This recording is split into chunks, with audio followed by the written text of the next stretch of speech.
Olha que legal, outra tomada muito bacana, a Bíblia e o site, né? E nós aqui no fundo, olha lá, que bacana. Parecemos monumentos de Washington. Legal, muito obrigado pela tomada aí, pessoal. Bom, nós estamos aqui com o reverendo Guilherme Alcântara, que é ministro da Igreja Presbiteriana do Brasil, e está debatendo com o pastor Ezequiel Gomes, ministro da Igreja Adventista do Sétimo Dia, se o livro de Eclesiastes acaba ensinando que não há consciência após a morte. O debate tem abordado uma porção de outros versículos, né, e passagens da Bíblia, lógico, mas eu queria dar agora a palavra ao reverendo Guilherme para ele falar sobre essa questão. É realmente fundamental que a gente incorpore a filosofia grega para compreender a questão da imortalidade da alma, ou para fazer a Bíblia e ensinar a imortalidade da alma? Não se trata de incorporar a filosofia grega, né? Nós cremos que, de fato, a doutrina cristã aponta nessa direção. Se os gregos conseguiam compreender, ainda que no seu paganismo, pela graça comum, que havia uma alma que poderia existir independente do corpo, a gente não necessariamente por conta disso, a gente vai dizer que os apóstolos ou que Jesus Cristo, influenciado pela filosofia grega, escreveram o que escreveram, né?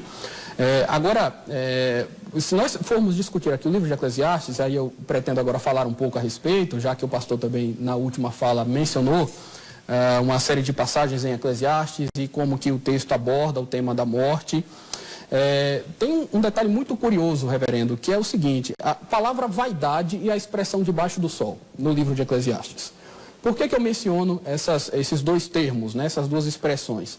Porque se você fizer uma simples análise do discurso, você vai perceber que esses vocábulos, essas expressões, se repetem insistentemente. E se elas se repetem insistentemente ao longo do livro, é porque elas têm relevância para a compreensão do o que de fato está sendo abordado ali. Por exemplo, a palavra vaidade aparece 38 vezes no livro de Eclesiastes. E ela significa vácuo, ela significa vazio, né? Algo nesse sentido. A palavra debaixo do sol, ela também se repete muito, cerca de 30 vezes também ao longo do livro, e ela delimita o foco de observação de Salomão. Quer dizer, ao que Salomão se atém quando ele fala da morte, ou quando ele fala das injustiças, né? Ou quando ele fala do fracasso humano, ou o fracasso da própria sabedoria humana. Do que ele está falando? Daquilo que ele consegue enxergar carnalmente, vamos assim dizer. Um homem simples, um homem natural, um homem comum, vivendo, né, e analisando os acontecimentos que se dão diante dele, pode chegar a algumas conclusões um tanto quanto pessimistas. E aí, muita gente confunde porque acha que Salomão apresenta inclusive um tom pessimista quando escreve o livro de Eclesiastes, que Salomão está depressivo ou qualquer coisa do tipo. A gente não crê nisso. O que a gente crê é o seguinte: a literatura do livro de Eclesiastes, Eclesiastes está em uma categoria de livros na Bíblia que a gente considera como sendo de literatura sapiencial. Literatura sapiencial, né? Então, são livros que têm uma característica própria, que falam dos problemas, que abordam os problemas de uma forma muito própria. E aí, eu quero fazer um exercício, se o senhor me permite, que eu creio que este exercício é muito simples e é importante para que a gente compreenda o teor do livro, né? De uma vez por todas, que é o seguinte: se você ler os 3 primeiros versículos do livro de Eclesiastes e os 2 últimos livros, você já consegue ter uma visão mais correta, né, do que é que o livro se propõe. Então vamos lá. Os primeiros versículos, capítulo 1. Palavra do pregador, filho de Davi, rei de Jerusalém. Vaidade de vaidades, expressão que se repete muito, diz o pregador, vaidade de vaidades, tudo é vaidade. Agora olha a pergunta: que proveito tem o homem de todo o seu trabalho com que se afadiga debaixo do sol? Ou seja, Salomão vai investigar qual é o proveito da vida humana, qual é o sentido da vida humana. E ao longo do livro é isso que ele tenta discutir. E quando ele vai se aproximando do final, lá no capítulo 12, eu já vou fazer esse salto para que a compreensão se torne melhor. Pegando só os últimos versículos, verso 13 e 14 do capítulo 12, ele diz: de tudo que se tem ouvido, a suma é: teme a Deus e guarda os seus mandamentos, porque isto é o dever de todo homem, porque Deus há de trazer a juízo todas as obras, até as que estão escondidas, quer sejam boas, quer sejam más. Então, depois de fazer a pergunta, qual é o proveito da vida do homem, do trabalho do homem, né? O que a gente aprende considerando esse mundo da ótica humana, né? A gente aprende que tudo é vaidade, tudo é correr atrás do vento, né? A gente busca sabedoria, a gente busca conhecimento, a gente não se realiza com coisa alguma, porque quando a gente vive sem levar Deus em consideração, a nossa vida é um fracasso, a nossa vida é fútil, a nossa vida é inútil. Por isso é que quando chega no final do livro ele diz: teme a Deus e guarda os seus mandamentos, isso é o dever de todo homem, porque Deus há de trazer a juízo todas as obras, todas as coisas. Então há um propósito final, há uma justiça final, há um sentido final para tudo, né? Então quando ele desenvolve o seu tema, que ele lançou lá na introdução, ele vai analisando a vida de uma perspectiva puramente humana. E é nesse sentido que o homem em nada se difere dos animais, ou o sábio em nada se difere do tolo, ou o crente em nada se difere do justo. Se o senhor me permite ainda, se eu tiver um pouco mais de tempo, o capítulo 9 foi mencionado pelo pastor, né? Que diz assim: os vivos sabem que hão de morrer, mas os mortos nada sabem, não sabem de coisa alguma, não terão eles recompensa, sua memória jaz no esquecimento. Amor, ódio, alguém disse também na reportagem, amor, ódio, sentimento, não há mais nada. De novo, se a gente ler o capítulo inteiro, a gente vai ver que 3 vezes aparece aqui a expressão debaixo do sol. Inclusive nos versículos próximos a esse. Pastor Ezequiel, o senhor pode responder e depois a gente aborda aquelas questões que eu mencionei. Ok, bom, primeiro de tudo, a preocupação de Eclesiastes, de fato, ela é mais concentrada na vida humana na Terra do que em qualquer pós-morte. Isso é fato, o pastor tem plena razão. Entretanto, não é verdade que Salomão não demonstra preocupação e não demonstra revelação sobre o que acontece após a morte. Então, fazendo um apanhado geral, por exemplo, capítulo 3, verso 21. Quem sabe se o fôlego de vida dos filhos dos homens se dirige para cima e dos animais de baixo para a terra? Para baixo, né, para a terra. Então ele está dizendo, quem sabe? Ele está questionando, ele está perguntando, o que acontece depois que morre? O fôlego de um vai para cima, o do outro vai de baixo? É nesse contexto que ele fala que os fôlegos são iguais. Outra coisa, 3 verso 22. Pelo que vi, não haver coisa melhor do que se alegrar, o homem nas suas obras, porque essa é a sua recompensa. Quem o fará voltar para ver o que será depois dele? Salomão está, sim, preocupado com o que vem depois dele, com certeza. Outra coisa, capítulo 9, versículo 4. Mais uma preocupação além. Para aquele que está entre os vivos há esperança, porque mais vale um cão vivo do que um leão morto. A implicação aqui negativa é, para o morto já não tem esperança. Ele está preocupado com isso. Ele está encarando a morte, ele está idoso, ele vai passar por isso.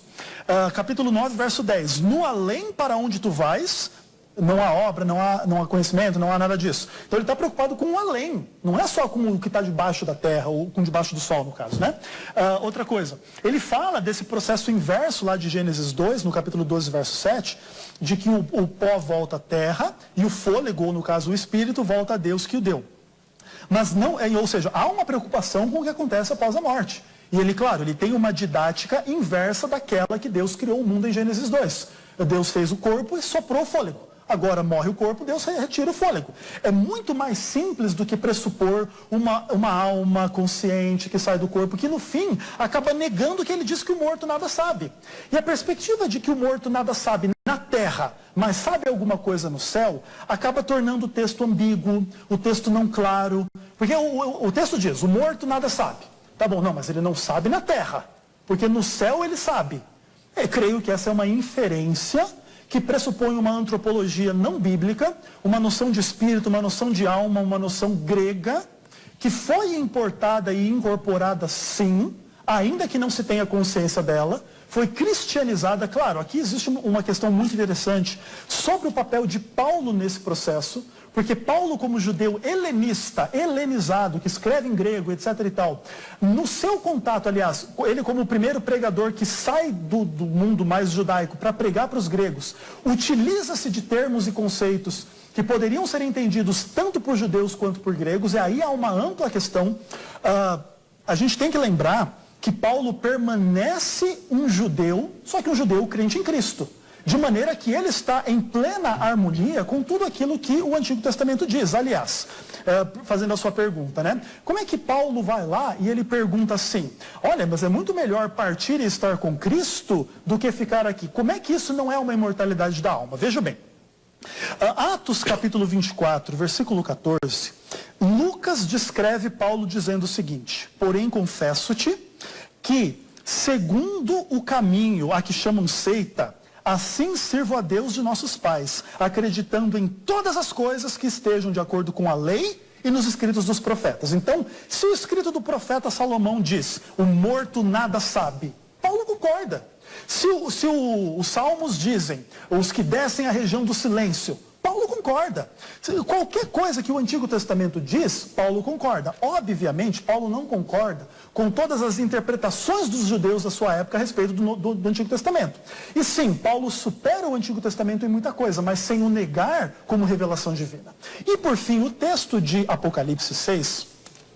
é um texto naturalmente simbólico, não é um texto necessariamente literal. Claro, há amplo espaço para se discutir. Por exemplo, quando o reverendo coloca que o propósito de João ao escrever o Apocalipse e colocar as almas debaixo do altar como clamando a Deus pela vingança em relação àqueles que os mataram, que aquilo poderia trazer algum tipo de consolo.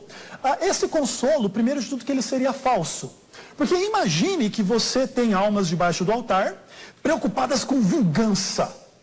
Será que essa é uma imagem totalmente positiva? Eu não creio que essa seja uma imagem muito positiva, não.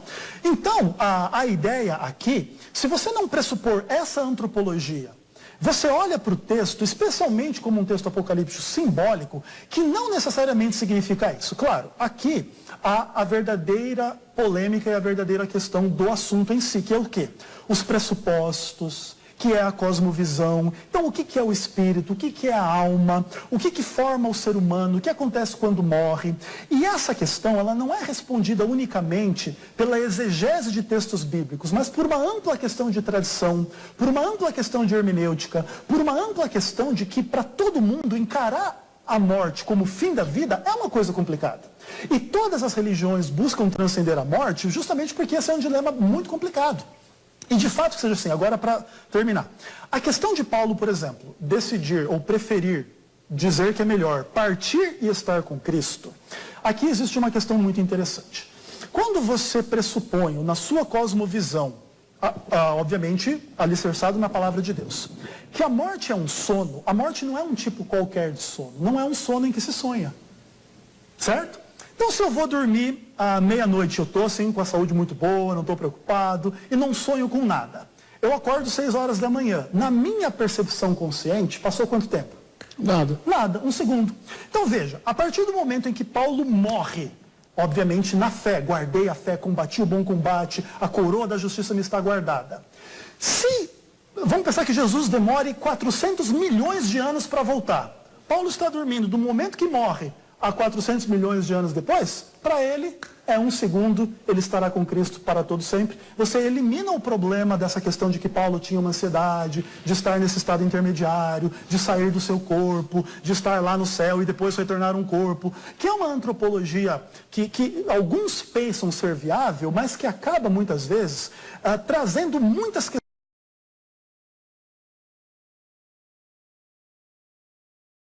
espiritualistas e espíritas para dentro da discussão bíblica. Se no final das contas a antropologia, vamos pensar assim, correta, é uma antropologia dualista, onde o espírito e o corpo estão nesta relação em que o espírito sai do corpo, por que os espíritas não são corretos em muitas coisas que eles dizem, pressupondo essa mesma antropologia? No final das contas também, o que acontece dentro dessa questão? O espiritismo oferece uma solução mais, vamos pensar assim, benéfica da parte de Deus para o problema do pecado, pecado do que o próprio cristianismo. Porque no espiritismo a alma sai do corpo e ela ainda vai poder se reencarnar, ela ainda vai poder voltar para poder pagar o preço dos seus pecados e não ficar numa condenação, no sofrimento e ir para o céu ou transcender. E a nossa resposta seria, vamos pensar assim, a resposta dos imortalistas bíblicos é o quê? Que ainda a alma é imortal e ainda vai sofrer eternamente no inferno, e aí é uma coisa muito pesada. Claro, óbvio que aí entram outras discussões do aniquilacionismo, entram outras questões do espiritismo, da antropologia, etc. Mas nós não cremos nessa antropologia imortalista um pouquinho por causa desse contexto amplo que eu coloquei agora. Ok, na verdade, vejam só, eu vou começar respondendo por Eclesiastes, né? O pastor Ezequiel mencionou o versículo 10 que diz assim: tudo quanto tiver à mão para fazer, faze conforme as tuas forças, porque no além, para onde tu vais, não há obra, nem projetos, nem conhecimento, nem sabedoria alguma.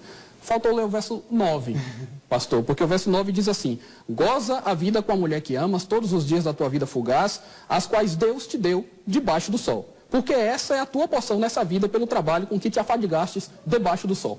2 vezes a expressão debaixo do sol aparece no versículo anterior que diz no além para onde tu vais. Né? Então, Salomão, de novo, não está pensando na perspectiva do que é que acontece com a alma, mas ele está pensando na perspectiva de como a vida humana é frágil e como ela se dissipa, mas como ela se esvai. Desculpa te interromper. E esse além não é uma preocupação com o além? Não, certamente não, certamente não. Ele está dizendo que o homem é mortal e que ele não pode encontrar sentido para a sua existência pensando sob a ótica desse mundo. Basicamente mas ele é isso. está pensando além. Agora tem uma coisa, pastor, importante em todo o relato que o senhor fez, em toda a descrição da sua crença, que é o seguinte, veja só, é preciso fazer um malabarismo muito grande para entender que Paulo ali em Coríntios não está dizendo que partir e estar com Cristo é incomparavelmente melhor, pensando no seu estado pós-morte. Não é? Eu não posso crer que o apóstolo Paulo foi contaminado pela filosofia grega e expressou esse conceito pagão, em tese, esse conceito pagão, para que os seus leitores primários, enfim, os discípulos de Cristo, tivessem uma compreensão, no mínimo dúbia ou equivocada, do que é que acontece com o homem após a morte. Então a questão é simplesmente ler os textos, observar o que os textos de fato nos dizem. Falando sobre Apocalipse, que foi um outro texto aqui debatido e que ele também mencionou, né? Aquele é um texto claríssimo. Eu creio que os mortalistas gostariam muito que aquele texto não estivesse na Bíblia, como também que não estivesse na Bíblia o texto da história do rico e de Lázaro, porque são textos que mostram que, no caso de Apocalipse especificamente, são almas que estão conscientes, que sabem que foram mortas, que sabem quem são seus carrascos, que sabem que Cristo vai voltar. Tudo ali aponta para uma consciência pós-morte, né? Tudo aponta para uma consciência pós-morte. E quando se fala acerca de que elas teriam dito, de que elas estão sedentas por vingança ou algo assim, que o pastor no comentário fez parecer como se elas estivessem cheias de sentimentos ruins e negativos, na verdade não é. Não é. Porque o que elas estão clamando, o que elas querem, é que a justiça perfeita de Deus se manifeste. Que, afinal, é o que todos os cristãos querem. Não é? Todos os cristãos querem que todos os pecados, que todas as iniquidades, que todas as impiedades sejam devidamente punidas, que Deus estabeleça o seu reino de justiça, que Cristo volte, que nós tenhamos alegria, que nós não tenhamos as limitações próprias da nossa existência, como também Salomão prega em Eclesiastes. Todos nós pensamos assim, né? E aquele texto é um texto que fundamenta bastante essa perspectiva. Muito bem, hoje é dia do vejam só que coisa, né? Já que o assunto hoje é pesado, eles não vão concordar um com o outro, nem agora e nem depois, né? Então a gente vai dar um intervalinho aí na discussão e vamos ver o que o Zeca preparou para o vejam só que coisa. Por falar em futilidade, bom, pastor Ezequiel, estamos nos últimos minutinhos do programa, sua palavra final. Assim, olha, eu gostaria somente de deixar claro que a preocupação com esta questão, ela vai muito além de simplesmente você interpretar exegeticamente ou hermeneuticamente textos chaves. A experiência da morte é uma experiência radical, é uma experiência fruto do pecado, que traz para todos nós dúvidas, medos, e que naturalmente a humanidade buscou respostas em relação a esta questão. Encontramos na revelação uma revelação coerente com a necessidade do homem de entender a seriedade da morte, de entender a origem da morte no pecado, porque a experiência da morte não é natural, não é benéfica, tanto que Paulo vai chamá-la de inimiga. De maneira que a preocupação com esse assunto tem que ver com isso. Não simplesmente com, vamos pensar assim, um preciosismo exegético de dizer que este texto deve prevalecer sobre aquele. Entendemos a mortalidade da alma, ou a imortalidade condicional, como fundamentada amplamente em Antigo e Novo Testamento, como harmônicos como Palavra de Deus. E gostaríamos de deixar isso claro e respeitando a visão contrária. Em grande medida, muitas coisas que o reverendo Guilherme colocou, eu concordo, ponderações sábias, o Espírito Santo não está limitado, inclusive ele falou algumas coisas interessantes, né? O desejo de salvação universal, ele falou da necessidade de se guardar os mandamentos, e eu como adventista estava assim, amando, né? As coisas que ele estava colocando. E concordo em grande medida com algumas coisas, mas no cerne da discussão mortalismo ou imortalismo discordamos, porque vemos o mortalismo como muito mais bíblico, e quem tem que fazer uma grande salada para colocar o imortalismo aí não somos nós. Reverendo Guilherme, suas palavras finais. Muito bem. Eu quero encerrar aqui citando 2 versículos de Eclesiastes, né? Eclesiastes 3, verso 11, que diz: tudo fez Deus formoso no seu devido tempo, também pôs a eternidade no coração do homem, sem que esse possa descobrir as obras que Deus fez desde o princípio até o fim. Um texto que fala um pouco sobre esse desejo pela eternidade que o homem tem. E Eclesiastes 2,7, que depois de descrever a velhice e a decadência humana natural, ele diz: o pó volte à terra como era e o espírito volte a Deus que o deu. Por fim, só gostaria de fazer uma consideração com alguns dados históricos, né, sem entrar em detalhes, obviamente, porque nós estamos concluindo a nossa fala. Mas a doutrina do sono da alma, ela foi defendida em alguns momentos na Idade Média, pelos anabatistas, de fato, durante o período da Reforma Protestante, e depois ela foi convertida em dogma, os adventistas do sétimo dia, Testemunhas de Jeová e talvez outros grupos minoritários acabaram adotando, né? Mas a doutrina da imortalidade, aí eu quero falar com você de casa também, que nos assiste, rápido. A doutrina da imortalidade da alma, por outro lado, ela foi defendida pelos apóstolos, ela foi sustentada pelos maiores teólogos da patrística, ela foi também sustentada pelos grandes reformadores teólogos da Reforma Protestante, ela está presente nas grandes confissões de fé cristãs também, ela foi sustentada pelos puritanos, e ela hoje continua sendo sustentada pelos cristãos em sua grande maioria. Eu creio que há uma sabedoria acumulada na história da igreja que não pode ser desprezada. Como diz Salomão, não há nada novo debaixo do sol. Esse assunto é bastante antigo. E a verdade verdadeira a gente vai descobrir quando chegar lá. Pronto. Tá feito. Isso é o de menos. O contato dos dois irmãos está no site vejamsó.com.br para que você possa usufruir. Quem é que vai ganhar o livro do pastor Marcelo? Sorteio? Vamos lá? Foi o Ismael, lá de Carolina, no Maranhão, né? E tá certo. A gente vai se encontrar no próximo Vejam Só. Deus abençoe a todos.